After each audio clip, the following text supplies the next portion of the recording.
देश को जिस बात का डर था वही होना, कभी कभी अचानक कुछ ऐसी घटनाएं शुरू हो जाती हैं जिससे बहुत बड़े मामले का जो अंदेशा होता है, जो एंटीसिपेशन होता है, ये बाद में कभी ये हो सकता है, वो पता चल जाता है।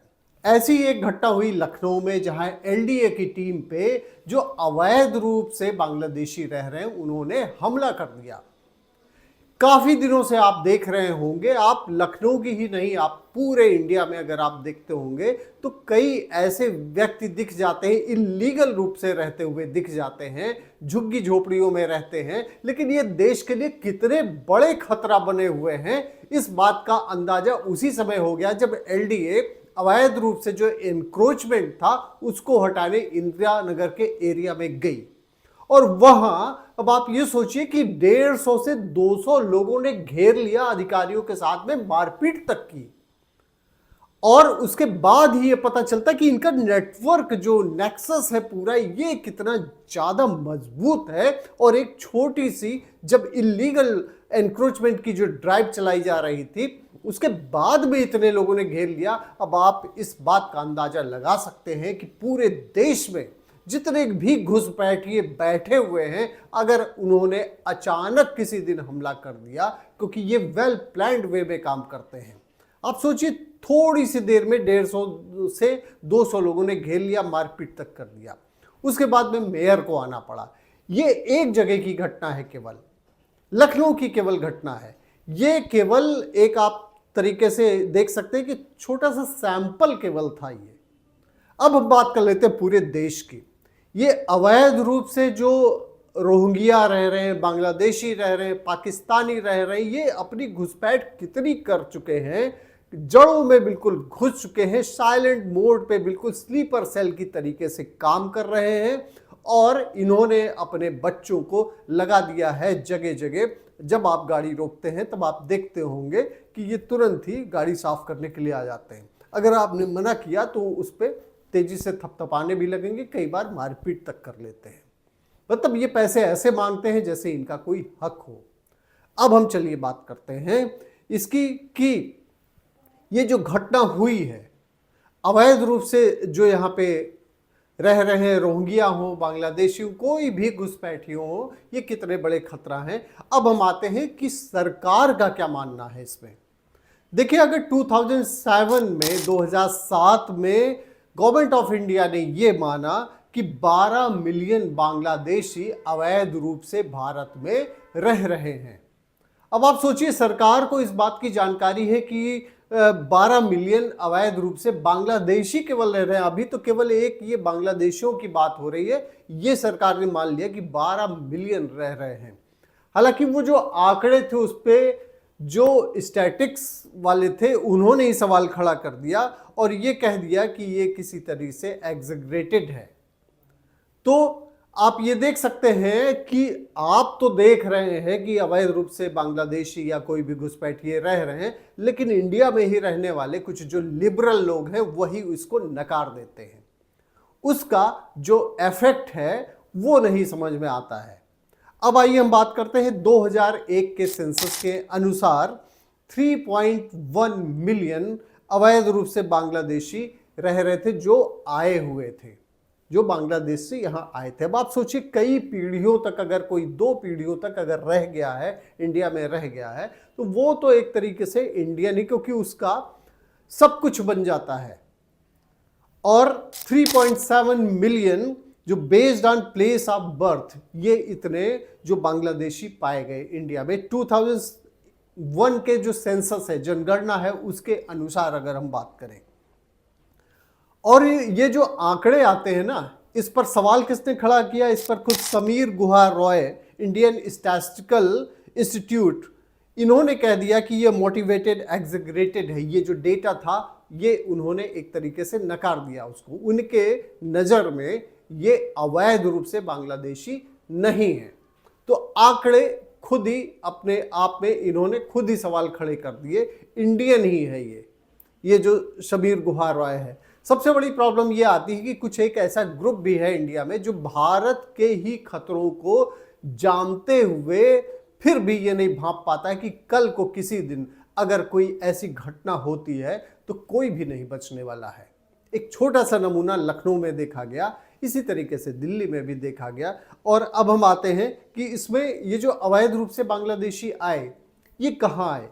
जब पार्टीशन हुआ उस समय वेस्ट बंगाल और आसाम में ये बांग्लादेशी घुसपैठिए एंटर कर गए, और उसके बाद में जब ईस्ट पाकिस्तान और वेस्ट पाकिस्तान में जब ये वहाँ की आर्मी जो वर्तमान पाकिस्तान है, वहाँ की आर्मी जब बांग्लादेशियों को, जो अब बांग्लादेश बन गया है ईस्ट पाकिस्तान, वहाँ के लोगों को मार रही थी, वहाँ से फिर ईस्ट पाकिस्तान से कई अवैध रूप से इंडिया में शेल्टर लेने के लिए इमिग्रेंट्स आ गए, और 10 मिलियन उसमें माइग्रेशन हुआ इंडिया में। 1978 की बात करें, 1978 में 45,000 बांग्लादेशी इल्लीगल रूप से वोटर भी बन गए। अब आप सोचिए कि पहले तो इन्होंने एंटर किया, शेल्टर लिया अपनी जान बचाने के लिए, और उसके बाद में वोटर भी बन गए। और ये मामला तब ज़्यादा बड़ा हो गया जब आसाम मूवमेंट के जरिए अवैध बांग्लादेशियों को वहाँ से भगाया जाने लगा और डिपोर्ट करने की मांग की जाने लगी। मामला यहाँ तक पहुँच गया, वो हिंसक हो गया, और इसमें स्टूडेंट्स यूनियन जो आसू था उसने मूवमेंट चलाया। इस मूवमेंट को बहुत बड़ा सपोर्ट भी मिला। लेकिन 1951 से जो एक ये बेंचमार्क रखा गया था कि 1951 से जो अवैध रूप से यहाँ आ गए हैं, इंडिया में आ गए हैं बांग्लादेशी आ गए, उसको डिपोर्ट कर दिया जाए। डिपोर्ट यानी कि वापस बांग्लादेश पहुंचा दिया जाए। गवर्नमेंट ऑफ इंडिया ने क्या किया, इस कट ऑफ मार्क को जो 1951 था उसको थोड़ा सा माइल्ड करते हुए 1971 कर दिया। उन्होंने ये माना कि उस समय जब ईस्ट पाकिस्तान ने वेस्ट पाकिस्तान, इन दोनों में जब झगड़ा चल रहा था, उस समय कुछ लोग अगर आ गए थे तो ठीक है, गवर्नमेंट ऑफ इंडिया ने मान लिया कि 1971 को एक कट ऑफ वो मान लिया गया। वहां तक तो ठीक रहा, लेकिन समय जैसे जैसे बीतता गया 1981 से 82 में इसको बहुत ही हल्का कर दिया गया, और एक तरीके से मामला ठंडे बस्ते में चला गया। और वही अवैध रूप से जो बांग्लादेशी थे वो बने रहे, और अब तो वो वोटर भी बन गए हैं। आप देख लीजिए, वेस्ट बंगाल में देख लीजिए, वहाँ की ममता सरकार पूरी तरीके से प्रोटेक्ट करती है अवैध रूप से बांग्लादेशियों के बल पे, वो राज भी करती है, उन्हीं की बातें करती है, उन्हीं की बातें सुनती, उन्हीं के लिए पॉलिसीज भी बनाती। उनको कतई चिंता नहीं है कि ये इंडिया के लिए खतरा बने हुए हैं, उनकी सीट बची रहे बस। अब हम आ जाते हैं दिल्ली पे। दिल्ली में भी ये आरोप लग रहा है, अमित मालवीय जो भाजपा के नेता हैं, उन्होंने ये आरोप लगाया कि केजरीवाल ने, जो अभी सरकार वहाँ आम आदमी पार्टी यानी कि आप की चल रही है, उन्होंने जो इल्लीगल रूप से वहाँ बांग्लादेशी, रोहिंग्या जितने भी घुसपैठी हैं उनके वोटर कार्ड तक बनवा दिए। अभी आपने देखा होगा कि काफ़ी दिन तक एक ड्राइव चलती रही, और उसमें कई सारे लोगों को डिपोर्ट करने के लिए भी दिल्ली सरकार ने, वहाँ की जो पुलिस है उसने डिपोर्ट करने के लिए उसमें तैयारी कर ली, और 15 लोगों को पाया गया। दिल्ली में जो ड्राइव चलाया गया उसमें 15 लोगों को इल्लीगल रूप से बांग्लादेशी को पाया गया, जिसको डिपोर्ट कराया जा रहा है। अब हम बात कर लेते हैं कि जब भी देश में CAA यानी कि सिटीजन्स अमेंडमेंट एक्ट की बात होती है, NRC की बात होती है, नेशनल रजिस्टर जो है ऑफ सिटीजन्स की बात होती है, तो विपक्ष में एक ग्रुप जो है जो अपने ही देश के खिलाफ खड़ा हो जाता है, और कई सारे प्रोटेस्ट, पूरे इंडिया में प्रोटेस्ट चलते रहे, और यह बात सरकार भी नहीं ठीक तरीके से समझा पाई कि ये जो मूवमेंट है CAA NRC जो कुछ भी है, क्योंकि सुप्रीम कोर्ट ने भी आदेश दिया था आसाम के लिए, सरकार ये नहीं समझा पाई कि ये यहाँ वाले रहने वाले लोगों के लिए नहीं है आदेश। ये आदेश केवल उन लोगों के लिए है जो अवैध रूप से इंडिया में रह रहे हैं। जैसे आप देख सकते हैं, रोहिंग्याज अगर हम देखें तो 2015 के अगर आंकड़े की बात करें तो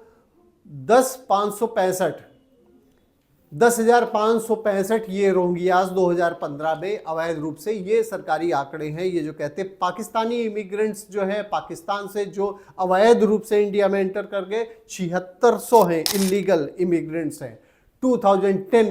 के अनुसार जो है। और ऐसी बात करें बर्मीज़ की, बर्मीज़ इमिग्रेंट्स जो हैं वो 50,000 से 1 लाख तक हैं, जो कि दिल्ली, मिज़ोरम और मणिपुर में रह रहे हैं। अब आप सोच लीजिए कि मामला तो केवल लखनऊ का उठा है, लेकिन पूरे देश में जिस तरीके से जगह जगह ये पिकेट्स बना के बैठे हुए हैं, और आपने देखा होगा झुग्गी झोपड़ियों में रहते हैं और अचानक बिल्कुल से सामने आ जाते हैं। उस दिन ऐसी अगर कोई घटना होती है तो सरकार अभी नहीं चेतती है, तब कब इस मामले में देखेगी। बात करें अगर लखनऊ की, तो लखनऊ में अभी जिन लोगों ने हमला किया था उनके खिलाफ एफआईआर दर्ज हो चुकी है, और उनकी झुग्गी झोपड़ियां जो है अवैध रूप से जो बनाई गई थी वो तोड़ दी गई। लेकिन एक जगह का तो हुआ है ये, अगर आप पूरे यूपी की ही बात कर रहे हैं, अगर ड्राइव चलाया जाए तो पता नहीं कितने रोहिंग्या बांग्लादेशी इस तरीके से यहाँ शेल्टर पाए हुए पाए जाएंगे। और दूसरा, उनके वोटर कार्ड भी बनाने में किसने मदद की है उसके खिलाफ भी कार्रवाई होनी चाहिए। तो ये थी आपकी खबर राजनीति प्लेटफॉर्म के थ्रू। ये जो देश में जो राजनीति हो रही है अवैध रूप से घुसपैठियों को लेकर, इसको आपको एक्सप्लेन करने की कोशिश थी। आप भी इस बारे में और भी पढ़िए, देखिए कि देश में घुसपैठिए जो हैं ये देश का कितना बड़ा नुकसान कर रहे हैं। लेकिन उससे भी बड़ा नुकसान वो नेता कर रहे हैं जो लिबरल बने हुए हैं, जो अपने छोटे से फायदे के लिए अपने देश के खिलाफ ही काम कर रहे हैं। बहुत बहुत धन्यवाद आपका, आपकी खबर देखने के लिए। आपकी खबर राजनीति प्लेटफॉर्म पे फिर हम इसी तरीके से कोई जानकारी आपके सामने लेकर आते रहेंगे। थैंक यू फॉर वॉचिंग आपकी खबर।